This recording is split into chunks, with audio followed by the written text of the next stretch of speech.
Hello.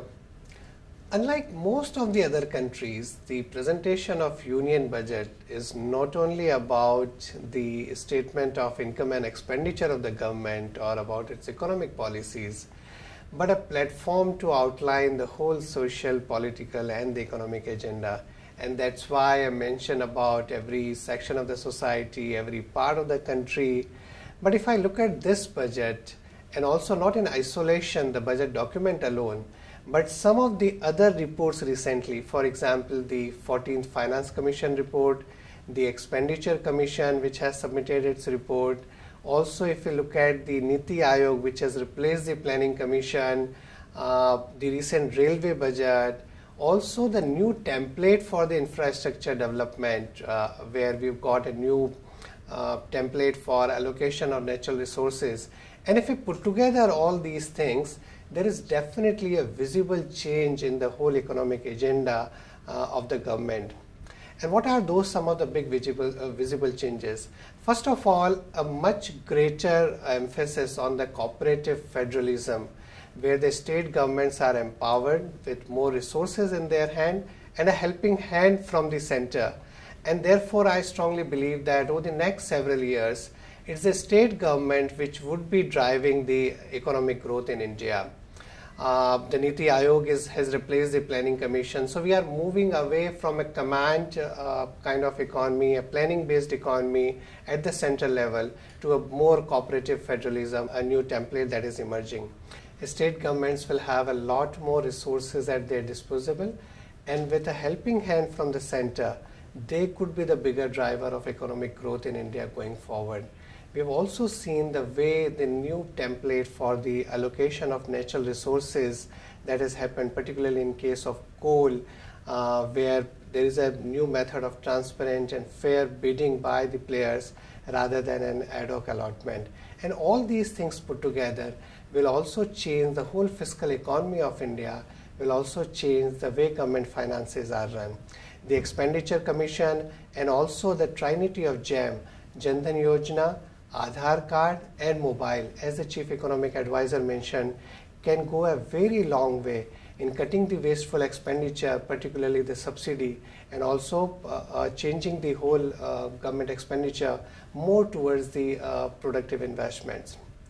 Some of the big ideas that we witnessed from the budget and some of the other reforms that I talked about also indicate us that there are 2 or 3 major priorities of this government. One, ease of doing business, where whether we look at the forward-looking, whether we look at the more credible taxation policies, where there's a lot more clarity now. Government has indicated that corporate tax rate would be cut from 30% present rate to 25% over the next 4 years. The CAR will be effective after 2 years, but with a prospective effect, not with a retrospective effect.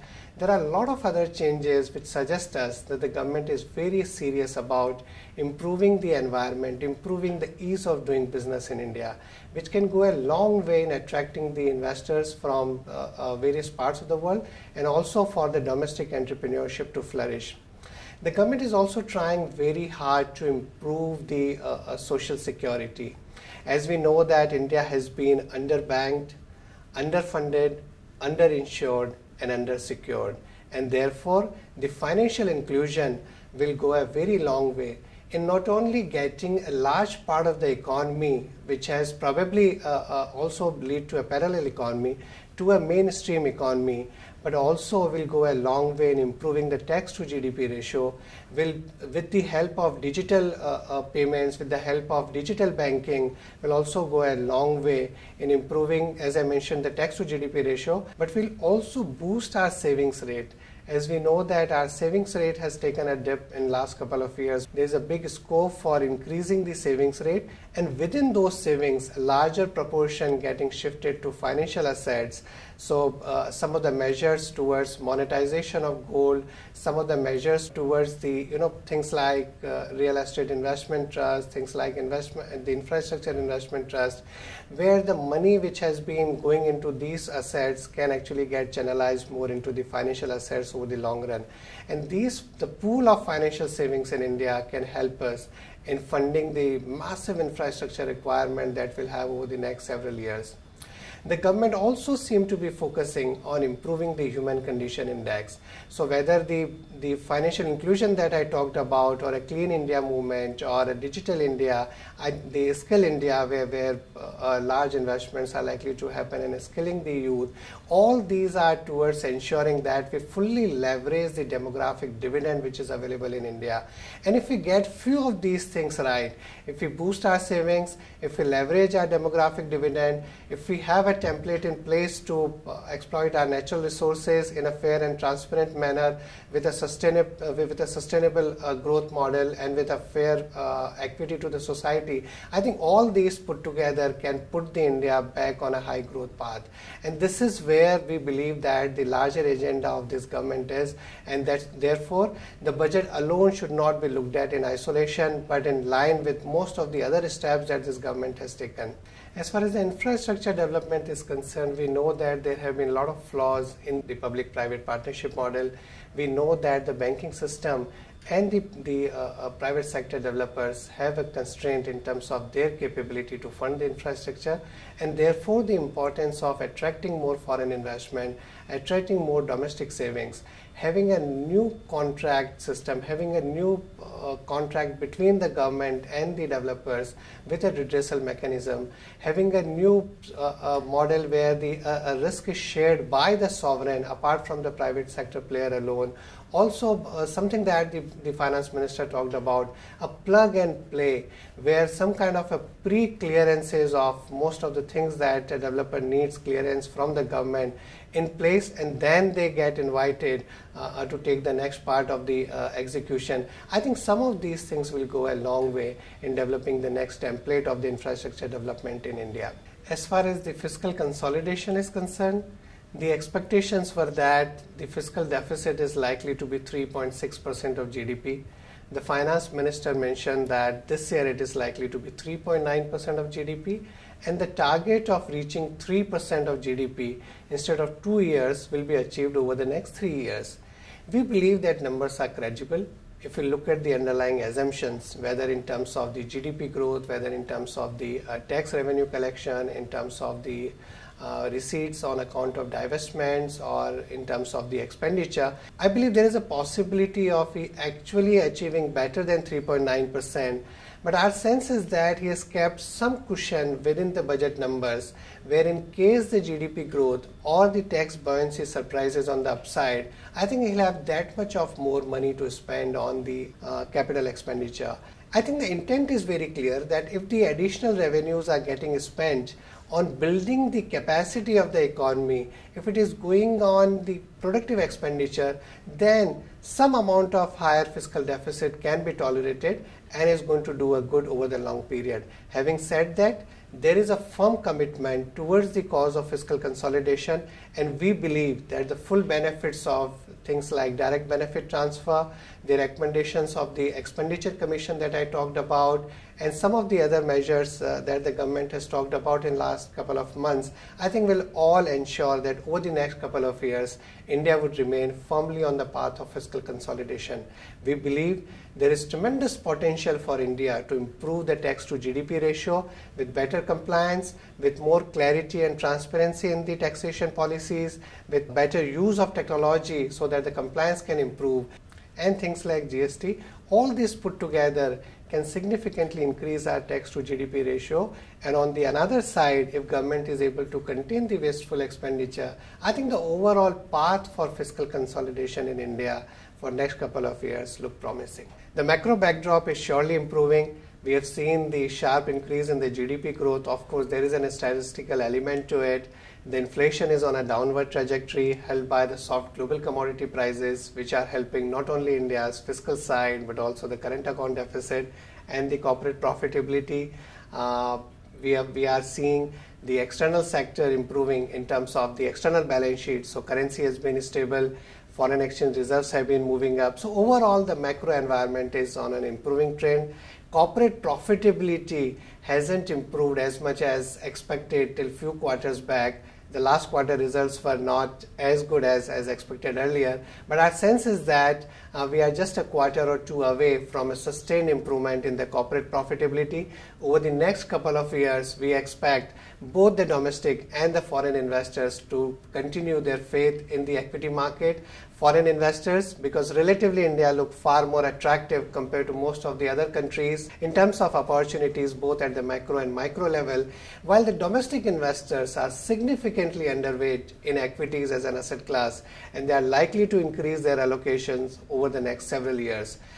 The steps taken by the government to boost savings and channelize those savings into the equity market, into the long-term bond market, will also help us. I would also like to mention that valuations have risen. Markets are not as cheap as they were a year earlier. Therefore, the incremental returns from the markets are likely to be in line with the earnings growth. The last quarter results were not as promising, but we believe that the worst of corporate India is behind us with the measures taken by the government, with the better execution on ground, and also with the fall in all kinds of factor costs. If you look at the commodity prices, you look at interest rates, if you look at the wages growth, rentals, I think the margins are likely to improve for corporate India, and with better revenues and better margins, we expect the corporate profitability to improve sustainably over the next several quarters, several years. The event is behind us. I think the markets are likely to focus on corporate earnings. Markets are likely to focus on global events. Markets are likely to focus on action on the ground. We believe, given the relative attractiveness of India, both at the macro and micro level, foreign investors would continue to keep their faith and pour more money into India. India looks far more attractive compared to most of the other markets in the world. If we look at the German bond yields, which are trading at a negative yield, I think foreign investors would be looking for opportunities which India can provide both in the equity and bond market. When I look at the domestic investors who have been significantly underweight in the equity market, I believe with the measures that the government has taken in this budget and some of the other measures over the last couple of months, where they are going to get discouraged to invest in physical assets and more encouraged towards shifting the savings to the financial assets like equities and long-term bonds, I believe sustained flow of money from domestic investors can be expected in India over the next several years. Valuations have risen. We also expect more equity supply to come in next couple of quarters from the PSUs, from several new companies getting listed, from the existing companies, and that may keep upside checked in the very near term. Now coming to the fixed income market, we believe that the firm commitment towards the fiscal consolidation, though the fiscal deficit has come slightly higher than expected at 3.9% of GDP against 3.6% of GDP, we believe the quality of fiscal consolidation is encouraging. Given the global deflationary environment, commodity prices are soft, several large developed economies are seeing their near-term bond yields in the negative territory, the global environment is quite positive. We believe RBI is likely to front-load policy rate cuts, and in view of all these, the bond yields are likely to soften further, and we remain positive on the bond market. We have been running relatively high duration in our funds, and we would continue with that. Now coming to the bond market, if I look at the government's commitment towards the fiscal consolidation, of course, the fiscal deficit at 3.9% is slightly higher than what the market expected, but the borrowing numbers are in line with the market expectations, and therefore, looking at the quality of the fiscal consolidation and the borrowing numbers, we believe that market is likely to take that positively. The government has got a resolve to tackle inflation with supply side augmentation. If you also look at the global environment, where the deflationary forces are quite strong. On one side, we have soft commodity prices, particularly energy and industrial metals, but also if you look at the bond yields in a large part of the developed world, the near-term bond yields are trading in the negative territory. And considering all these factors, we believe that RBI could actually front-load the policy rate cuts. We expect 50 to 75 basis point rate cut in next couple of months, and therefore we expect bond yields to soften further. That's our take on the union budget and outlook on equity and the bond market. We reiterate that investors must maintain the discipline of asset allocation in line with their risk appetite and investment horizon. Thank you. Mutual fund investments are subject to market risks. Read all scheme-related documents carefully.